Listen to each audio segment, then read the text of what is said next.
If you'd asked me 10 years ago what I'd be doing in 10 years, it would not be sitting here making a video about all the mistakes I've made, the drugs I did, mental health issues I had. If you'd asked me 10 years ago, life would be perfect right now for me.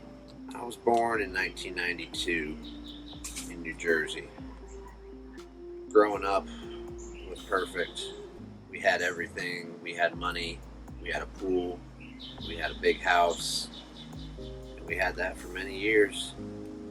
In 2001, I moved to Ohio, closer to my family. I had a lot of drive. I was very determined. I was intelligent. I knew what I wanted out of life. I started working at a young age. When I was 12 years old, I started mowing lawns to make money for anything, to save, to spend on a video game, whatever it was I was into at that age. When I was in 8th grade, I started to have some weird thoughts that I wasn't used to. I'd have a little bit of depression and then have some hyperactive moments, some manic moments. It was confusing to me. I didn't really understand what was going on. But I just ignored it for a few years because I didn't know who to talk to about it. I figured it was just something weird that happened to nobody else but me. When I was 14, I got my wisdom teeth taken out and got a prescription to a painkiller called Vicodin. It sat in the cabinet for about a year, and then around school I hear people talking about getting high and getting drunk, and Vicodin was on that list. So I tried it, and 20 minutes later I felt release. It took the pain away of everything that I'd been going through the past couple of years. And I liked feeling that way. I didn't like feeling normal, whatever normal is. So I just continued doing that. I continued doing the drugs, but I also continued doing well in school, earning money, having that drive, having that intelligence and determination to do what I wanted. But there was just this little side life that I had, a little secret life, where I would just get high. Things started escalating and I started doing more drugs, and that cost money. So I needed some more money to pay for it, so I started selling drugs. When I graduated from high school and went to college, things started to go downhill a little more. I started using more drugs, and I was on my own. I didn't have anybody watching my back, knocking on my door, seeing how I'm doing. It was just me. I could do what I wanted, and I took advantage of that.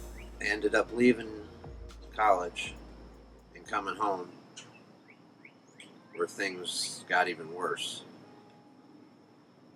At the age of 19, I started using heroin for the first time, and it took away all my negative emotions, took away all the pain again, and it was at an elevated rate as the other drugs were. So, at 20 years old, I had a needle in my arm for the first time. I never thought I would have gotten to the point of sticking a needle in my own arm just to get high. But each choice I made progressed into making another choice, which progressed into making another choice. And soon enough, it was easy to cross the line, and it was easy to justify sticking a needle in my arm. The drug did take away all the negative emotions. However, after a while, it started taking away the positive emotions. At the beginning, all it was down to was a choice of whether I was going to do the drug or not. But then later, months down the road, it's not a choice anymore. You need the drug. I needed the drug. I couldn't live without it. I couldn't function without it.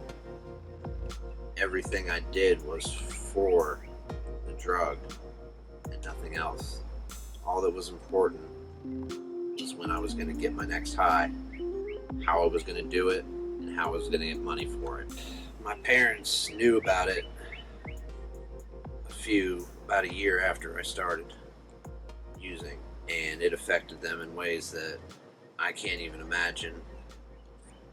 I know how bad they felt, but if you ask someone who felt worse, me or my parents, it's definitely going to be my parents, because when I felt bad, all I had to do was stick a needle in my arm and I was better.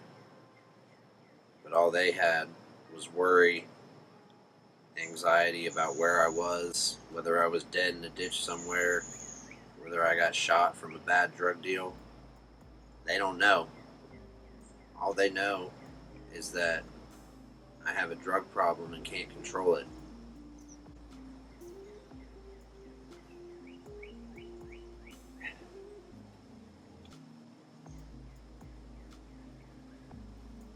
I wish that I could take away everything I ever did to them. There's nothing I can do to make up for it.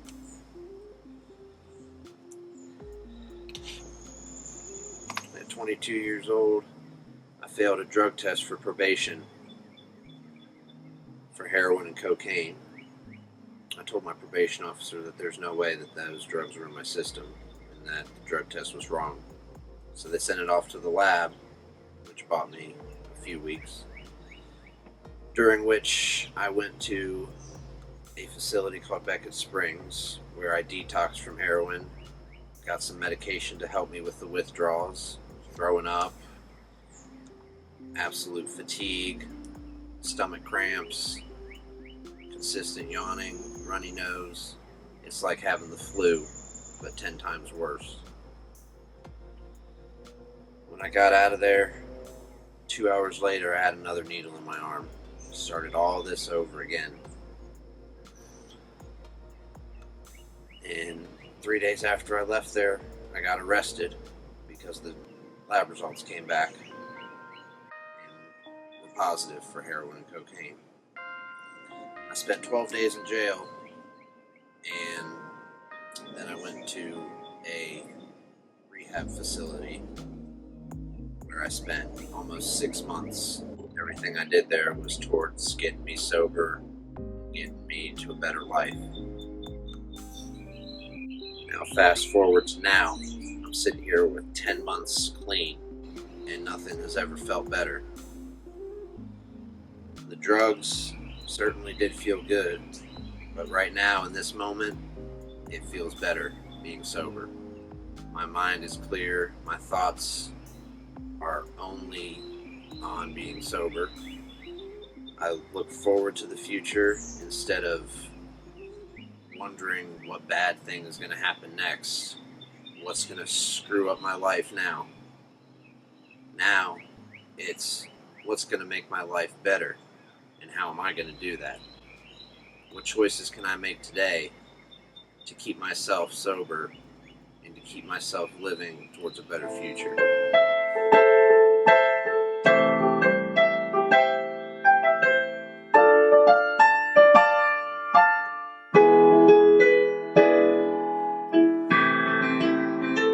Even though I intend to do all these things, my decisions are what is going to get me to that point.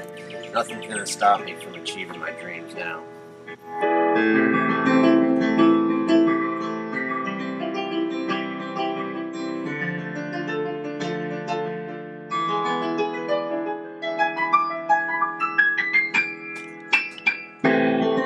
Even though she made me feel as great as the ocean and took away all my pain, she still took away every emotion as her love traveled through my vein.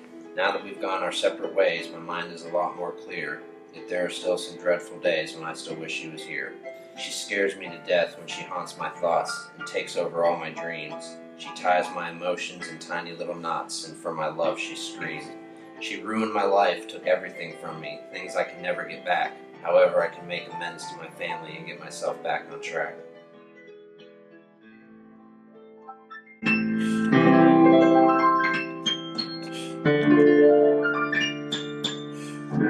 you.